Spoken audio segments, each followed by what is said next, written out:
Namaste. I have referred to the Shabda Manjari for the prayer. Let us invoke the blessings of the Almighty with the following prayer.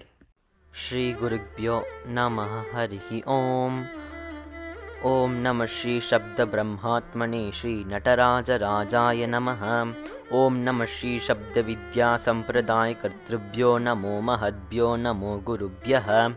Vagartha Viva Samprukto Vagartha Pratipattaye Jagadav Pitaro Vande Parvati Parameshwaro Yenakshara Samamnayam Adhigamya Maheshwarat Kritsnam Vyakaranam Proktam Tasmai Paninaye Namaha Yena Dhauta Giraf Pumsam Vimalai Shabdavaribhi Tamaschagnanajam Bhinnam Tasmai Paninaye Namaha Ajnanandhasya Lokasya Jnananjana Shalakaya Chakshurunmilitam Yena Tasmai Paninaye Namaha Vakyakaram Vararuchim Bhashyakaram Patanjalim Paninim Sutrakaram Cha Pranatosmi Munitrayam Yashivo Nama Rupabhyam Ya Devi Sarvamangala Tayo Samsmaranat Pumsam Sarvato Jayamangalam.